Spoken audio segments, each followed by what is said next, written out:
नमस्कार दोस्तों, स्वागत है आपका हमारे एक और नए वीडियो में। दोस्तों, आज के वीडियो में बात करने वाले हैं राजस्थान के अंतर्गत पटवार स्थिति भर्ती है, उसके ऑनलाइन फॉर्म है वो फिलअप होना स्टार्ट हो गए। तो आज मैं आपको इस वीडियो के माध्यम से बताने वाला हूं कि कैसे आप इसका फॉर्म है वो ऑनलाइन फिलअप कर पाओगे। तो आज मैं आपको एक लाइव फॉर्म फिलअप करके दिखाऊंगा कि कैसे आप स्टेप बाय स्टेप है बिना कोई गलती किए हुए अपना फॉर्म है वो आसानी से फिलअप कर पाओगे। फॉर्म फिलअप करने से पहले एक बार इसके ऑफिशियल नोटिफिकेशन पर नज़र डाल लेते हैं कि आपकी क्वालिफिकेशन क्या रहने वाली है, कब से लेके कब तक आप इसके फॉर्म में वो अप्लाई कर पाओगे और क्या आपकी इसकी लास्ट डेट है वो रहने वाली है। तो यहाँ पे आप देख सकते हो, ये यहाँ पे टोटल पोस्टों की बात करते हैं तो यहाँ पे टोटल पोस्ट है आपकी रहने वाली है 2020 पोस्ट है वो यहाँ पे टोटल पोस्ट है आपकी रहने वाली है।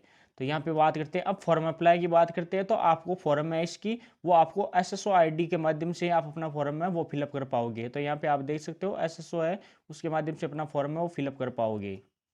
अब बात करते हैं यहाँ पे आपके एजुकेशन क्वालिफिकेशन की, तो क्या रहने वाली है। तो यहाँ पे आपके एजुकेशन है वो आपके स्नातक परीक्षा है ना वो उत्तीर्ण होनी चाहिए और उसके बाद आपके पास या तो कंप्यूटर में इनमें दिया हुआ कोई डिप्लोमा होना चाहिए या फिर आपके पास है वो RACIT होना चाहिए, तभी आप इसका फॉर्म में अप्लाई कर पाओगे। तो इसमें आपको RACIT होना जरूरी है, प्लस आपके पास ग्रेजुएशन होना जरूरी है।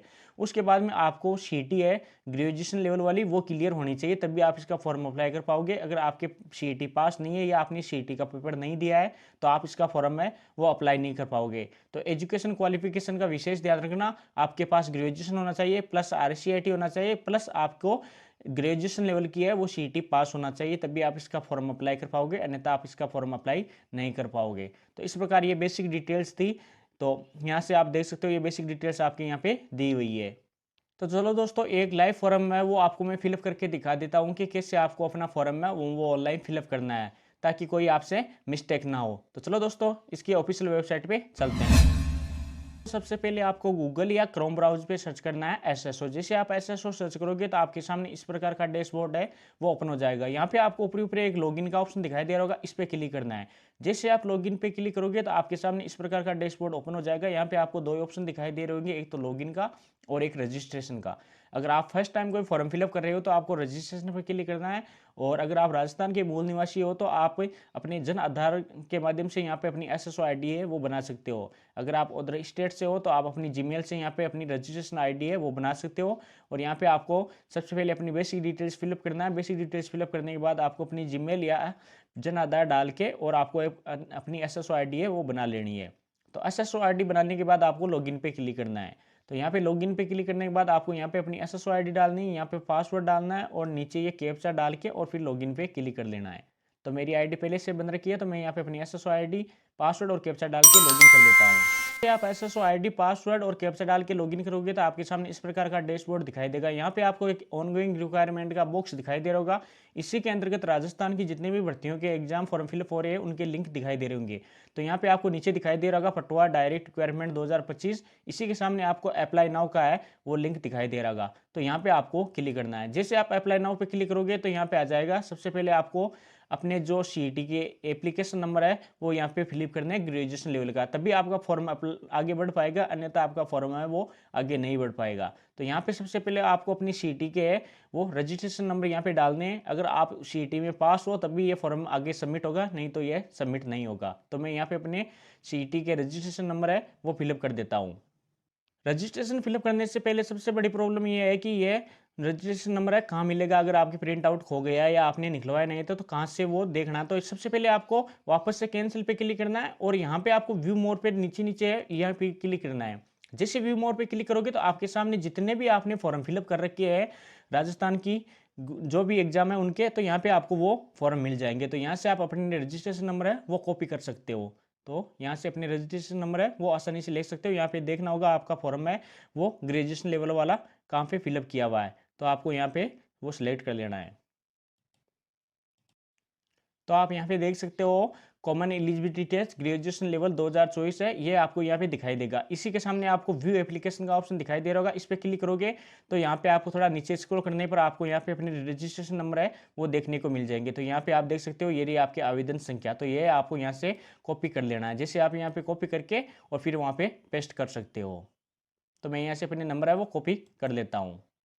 रजिस्ट्रेशन नंबर कॉपी करने के बाद आपको बैक एसएसओ पे क्लिक करना है। जैसे आप बैक एसएसओ पे क्लिक करोगे तो आपके सामने वापस से वो ऑप्शन यहाँ पे ओपन हो जाएगा, रिक्वायरमेंट पोर्टल। तो इस पे आपको क्लिक करना है। जैसे आप रिक्वायरमेंट पोर्टल पे क्लिक करोगे तो वापस से आपके सामने इसी प्रकार का डैशबोर्ड दिखाई देगा, ऑन गोइंग रिक्वायरमेंट वाला, और इसी में आपको पटवार डायरेक्ट रिक्वायरमेंट है, इसके सामने अप्लाई नाउ पे इस पर क्लिक करना है। जैसे आप क्लिक करोगे तो यहाँ पे आपके इंटर एप्लीकेशन नंबर का ऑप्शन आ जाएगा। तो यहाँ पे वो जो आपने नंबर कॉपी किए थे वो पेस्ट कर देना है।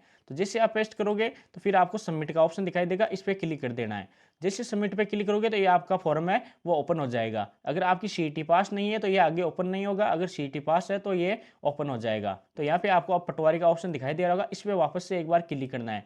जैसे आप इस पर क्लिक करोगे तो आपके सामने आ जाएगा आपका ओटीआर डेटा रिव्यू, मतलब कि आपने वन टाइम रजिस्ट्रेशन कर रखा है, उसका रिव्यू आ जाएगा कि जो भी डिटेल्स आपने फिलअप की है वो सही है या नहीं। अगर इसमें कोई मिस्टेक है तो यहाँ से आप अपडेट कर सकते हो, अन्यथा आपको प्रोसेस पे क्लिक कर देना है। जैसे प्रोसेस पे क्लिक करोगे तो आपके सामने इस प्रकार का डैशबोर्ड है वो ओपन हो जाएगा। यहाँ पे आपको अपनी बेसिक डिटेल्स देखने को मिल जाएगी, जैसे आवेदक का नाम हो गया, आपका जेंडर हो गया, आपके पिताजी का नाम हो गया, आपकी माताजी का नाम हो गया, आपकी डेट ऑफ बर्थ हो गई, आपकी एज होगी, आपकी कैटेगरी हो गई कि आप किस कैटेगरी से हो, और क्या आप दिव्यांगजन हो। तो इस प्रकार ये सभी डिटेल्स है आपको ऑटोमेटिक ओटीआर डेटा रिव्यू के माध्यम से यहाँ पे फिलअप मिलेगी। तो यहाँ पे आपको कुछ भी फिलअप करने की जरूरत नहीं है। तो आपको यहाँ पे नीचे स्क्रॉल करना है। जिससे नीचे स्क्रॉल करोगे तो यहाँ पे आपको फिर ऑप्शन दिखाई देगा कि क्या आप राजस्थान के अनुसूचित क्षेत्र से संबंधित हो, अगर हो तो यहाँ पे आपको यस करना है, अन्यथा आपको नो पे क्लिक कर देना। उसके बाद में नीचे आ जाएगा आपका एड्रेस। तो यहाँ पे आपको अपना विलेज डाल देना, अपनी पोस्ट है, अपनी डिस्ट्रिक्ट, और यहाँ से अपने आपको अपना स्टेट है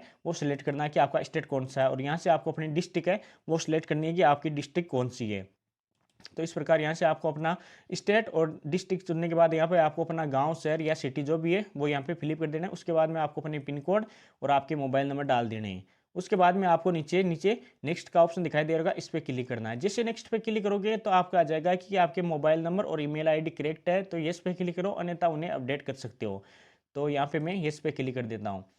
जैसे येस पे क्लिक करता हूँ तो यहाँ पे आपकी पर्सनल डिटेल्स आ जाएगी, जैसे आपका नेशनलिटी कौन सी है, आपका होम स्टेट कौन सा, आपकी होम डिस्ट्रिक्ट कौन सी है। तो ये सभी डिटेल्स हैं यहाँ पे आपको फिलअप कर देनी है। अगर इनमें कुछ चेंजिंग करना है तो ये आप चेंजिंग कर सकते हो, अन्यथा ये आपको ऑटोमेटिक मिलेगी। उसके बाद में आ जाएगा कि क्या आप किसी देश से पूर्व स्थापित हो तो यस, अन्यथा आपको यहाँ पे नो पे क्लिक करना है। तो जनरली यहाँ पे नो पे ही क्लिक होता है। उसके बाद में कुछ स्पेशल कैटेगरी आ जाएगी, जैसे क्या आप भूतपूर्व सैनिक हो, अगर हो तो यहाँ पे यस करना है, अन्यथा आपको नो पे क्लिक कर देना। उसके बाद में आ जाएगा कि क्या आप उत्कृष्ट खिलाड़ी हो तो यस, अन्यथा आपको नो पे क्लिक कर देना है। उसके बाद में नीचे आ जाएगा कि ये आप मौजूदा सरकारी विभाग में कोई कर्मचारी हो, मतलब कि वर्तमान में आप कोई गवर्नमेंट एम्प्लॉय हो तो अगर यहाँ पे यस करना, अन्यथा आपको नो पे क्लिक कर देना है। उसके बाद में आ जाएगा यहाँ पे एज रिलेक्शन वाला, मतलब कि यहाँ पे आपको कोई एज रिलेक्शन छूट चाहिए या इसमें से कोई कैटेगरी यहाँ पे लागू होती है तो आप उस पर क्लिक कर सकते हो, अन्यथा आपको नीचे नीचे नॉट एप्लीकेबल का ऑप्शन दिखाई दे रहा होगा, इस पर क्लिक कर देना है, क्योंकि इसमें 18 से 40 ईयर एज रहने वाली है, तो एज का कोई इशू रहने वाला नहीं है। उसके बाद में आपको नेक्स्ट पे क्लिक कर देना है। जैसे आप नेक्स्ट पे क्लिक करोगे तो आपके सामने इस प्रकार का डैशबोर्ड है वो ओपन हो जाएगा। यहाँ पे आपको अपनी एजुकेशन क्वालिफिकेशन डिटेल्स है वो फिलअप करनी है। तो सबसे पहले आपको नीचे स्क्रॉल करना और यहाँ पे आपको अपनी 10th की, 12th की और ग्रेजुएशन की, और उसके बाद में आपको अपनी RCIT है उसकी डिटेल्स फिलअप करना जरूरी है, तभी आप इसका फॉर्म है वो अप्लाई कर पाओगे। तो यहाँ पे CET का कोई रोल नहीं रहने वाला। CET तो सबसे पहले आपको रजिस्ट्रेशन नंबर लगाना है, वहीं आपको जो भी CET की प्रोसेस है वो सबसे पहले स्टार्टिंग में हो जाएगी। तो यहाँ पे तो आपको अपने केवल एजुकेशन क्वालिफिकेशन डिटेल्स है वो ही फिलअप करनी है, जैसे आपकी 10th की, 12th की, ग्रेजुएशन की और RCIT की, ये सभी डिटेल्स यहाँ पे सही से आपको फिलअप करना है, तभी आप इसका फॉर्म आगे अप्लाई कर पाओगे, अन्यथा आपका फॉर्म आगे नहीं बढ़ पाओगा। तो सबसे पहले आपको 10th की डाल देनी है, अपनी जो भी डिटेल्स है 10th की यहाँ पे आप अपना यहाँ सेलेक्ट करके और यहाँ पे सब्जेक्ट समूह है वो सिलेक्ट कर लेना। उसके बाद में आपके बोर्ड का नाम है वो सिलेक्ट कर लेना, किस बोर्ड से आपने 10th कर रखी है। उसके बाद में अपने रोल नंबर यहाँ पे फिलअप करने। उसके बाद में परिणाम है वो किस में जारी हुआ, परसेंटेज में जारी हुआ, ग्रेड में जारी हुआ वो। उसके बाद में आपने किस वर्ष उत्तीर्ण किया वो यहाँ पे सिलेक्ट करना। उसके बाद में कितने प्रतिशत है वो आपके ऑटोमेटिक यहाँ पे फिलअप में हो जाएंगे। उसी प्रकार आपको 12th की कर देनी है, उसी के बाद आपको उसी प्रकार ग्रेजुएशन के वो फिलअप कर देनी है, मतलब कि आपने ग्रेजुएशन किस समूह से, मतलब कि किस सब्जेक्ट से कर रखी है, जैसे BSc है, BA, MA जो भी है वो यहाँ पे आपको सेलेक्ट कर देनी। उसके बाद में आपको अपनी यूनिवर्सिटी का नाम वो सिलेक्ट कर लेना। उसके बाद में आपको अपने रोल नंबर, परसेंटेज और किस वर्ष में आपने उत्तीर्ण की और कितने परसेंटेज आपके टोटल आ रहे हैं। उसके बाद में यहाँ से आपको दिखाई दे रहा होगा 4th नंबर पे कि आपको यहाँ से एक अपना डिप्लोमा है वो सिलेक्ट करना डालना है। तो यहाँ पे आपको नीचे नीचे दिखाई देगा कि RSCIT कंडक्ट बाय वर्धमान महाविद्यालय ओपन यूनिवर्सिटी कोटा, तो इस पर सिलेक्ट करना है और यहाँ पे आपको अपनी RSCIT है उसकी डिटेल्स फिलअप कर देनी है। तो यहाँ पे सबसे पहले सब्जेक्ट समूह में RSCIT डाल देना है या कंप्यूटर डाल के, और उसके बाद में यहाँ पे कोटा यूनिवर्सिटी का पूरा नाम डाल देना। उसके बाद में आपके रोल नंबर, परसेंटेज में आपका रिजल्ट जारी हुआ है या ग्रेड में, और किस वर्ष आपने RSCIT की वो, और यहाँ पे आपके फाइनल कितने परसेंटेज है वो फिलअप कर देना है। ये सभी फिलअप करने के बाद आपको यहाँ पे दोस्तों आपको एक चीज़ का और ध्यान रखना होगा, यहाँ पे आपको ग्रेजुएशन की है वो यहाँ पे PDF बना के और यहाँ से आपको चॉइस फाइल पे क्लिक करके और यहाँ पे अपनी PDF है वो अपलोड करना है। उसी प्रकार आपको RSCIT की है वो मार्कशीट की इसको PDF बना के और वो यहाँ पे चॉइस फाइल पे क्लिक करके और यहाँ पे अपनी PDF अपलोड करनी है। तो यहाँ पे ध्यान रखना आपकी मैक्सिमम साइज है उसकी 50 KB 500 KB से ज़्यादा नहीं होनी चाहिए। तो इस प्रकार आपको ग्रेजुएशन की और RSCIT की है वो यहाँ पे आपको अपनी PDF है वो अपलोड करनी होगी मार्कशीट की। तो यहाँ पे स्कैन करके और उन्हें अपलोड करना है। वो अपलोड करने के बाद आपको आप ऊपर ऊपर एक चेकबॉक्स दिखाई दे रहा होगा, इस पर क्लिक कर देना और फिर आपको नेक्स्ट पे क्लिक करना है। तो दोस्तों एजुकेशन क्वालिफिकेशन डिटेल्स अपलोड करने के बाद आपको यहाँ पे जैसे नेक्स्ट पे क्लिक करोगे तो आपके सामने इस प्रकार का डैशबोर्ड दिखाई देगा। यहाँ पे आपको अपनी आइडेंटिटी है वो अपलोड करनी है, मतलब कि आपको अपनी फ़ोटो और सिग्नेचर है वो अपलोड करनी है। तो ध्यान रखना आपकी फ़ोटो है उसकी साइज़ 50 KB से लेकर और 100 KB के बीच में होनी चाहिए और JPG फॉर्मेट में होनी चाहिए। उसी प्रकार आपके सिग्नेचर की साइज़ है वो आपके 20 KB से लेके और 50 KB के बीच में होनी चाहिए और वो भी JPG फॉर्मेट में होनी चाहिए। तो इस प्रकार आप यहाँ पे देख सकते हो, यहाँ पे आपको अपनी फ़ोटो अपलोड करनी है और यहाँ पे आपको अपनी सिग्नेचर है वो अपलोड करनी है। उसके बाद में आपको नीचे स्क्रॉल करना है। नीचे स्क्रॉल करने पर आपको यहाँ पे एक दिखाई देगा विजिबल बॉडी मार्क का ऑप्शन दिखाई दे रहा होगा। यहाँ पे आपको अपने शरीर का एक निशान का है वो यहाँ पे डालना है, मतलब कि कोई जले का कट्टे का जो भी कोई निशान हो आपके शरीर पे वो यहाँ पे फिलअप करना है। ये सभी डिटेल्स फिलअप करने के बाद आपको नेक्स्ट पे क्लिक कर देना है।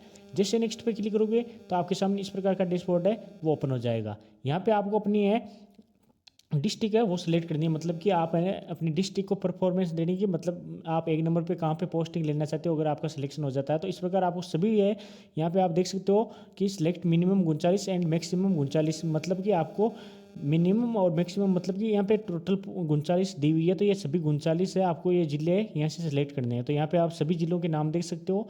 तो स्टेप बाय स्टेप आपको जो भी ज़िला आपका होम डिस्ट्रिक्ट है पहले उससे सिलेक्ट कर लेना, फिर होम डिस्ट्रिक्ट के आसपास जो भी ज़िले हैं वो सभी डिस्ट्रिक्ट है सिलेक्ट कर लेना है। इस प्रकार आपको सिलेक्ट कर लेना है और जो आपको लगता है कि आपके घर से या आपकी डिस्ट्रिक्ट से बहुत ज़्यादा दूर डिस्ट्रिक्ट है तो वो सबसे लास्ट में आपको सिलेक्ट कर देनी है। तो इस प्रकार आपको यहाँ पे आपको एक सिलेक्ट का ऑप्शन दिखाई दे रहा होगा, यहाँ से आपको स्टेप बाय स्टेप है बारी बारी से यहाँ पे सिलेक्ट कर लेना है। तो आप जैसे सबसे पहले आपने जैसे डीडवाना कुचामन सेलेक्ट कर लिया, उसके बाद में आपने नागौर सेलेक्ट कर दिया, उसके बाद में सिक्कर। इस प्रकार आप है यहाँ पे स्टेप बाय स्टेप है वो क्लिक करके और यहाँ से सेलेक्ट कर सकते हो। ये सभी यहाँ से सेलेक्ट करने के बाद आपको नीचे नीचे ऑप्शन दिखाई देगा नेक्स्ट का, इस पर क्लिक करना है।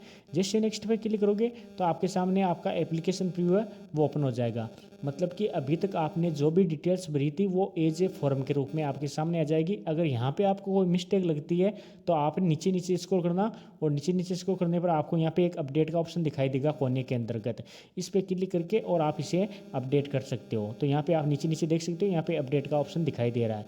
अगर आपके फॉर्म में कोई मिस्टेक नहीं है तो आपको यहाँ पे एक चेक बॉक्स दिखाई दे रहा होगा ऊपरी ऊपर, यहाँ पे आप देख सकते हो साइड में कोने में एक चेक बॉक्स दिखाई दे रहा होगा, इस पर क्लिक करना है। इस चेक बॉक्स पे क्लिक करके और फिर आपको फाइनल सबमिट पे क्लिक कर देना है। जिससे फाइनल सबमिट पे क्लिक करोगे तो आपका फॉर्म है वो फाइनली सबमिट हो जाएगा। तो मेरे फॉर्म में कोई मिस्टेक नहीं है इसलिए मैं फाइनली सबमिट पे क्लिक कर देता हूँ। जैसे मैं फाइनली सबमिट पे क्लिक करूँगा तो आपके सामने एक OTP आएगी, तो सेंड OTP पे क्लिक कर देना है। जैसे सेंड OTP पे क्लिक करोगे तो आपके रजिस्ट्रेशन मोबाइल नंबर पे एक OTP आएगी, वो यहाँ पे फिलअप करके और वेरीफाई OTP पे क्लिक कर देना है। तो मैं यहाँ पे OTP डाल के और वेरीफाई OTP पे क्लिक कर देता हूँ। जैसे वेरीफाई OTP पे क्लिक करता हूँ तो मेरा फॉर्म है वो फाइनली सबमिट हो जाता है और फॉर्म सबमिट होने के बाद आप इसका एप्लीकेशन प्रीव्यू है वो डाउनलोड कर सकते हो।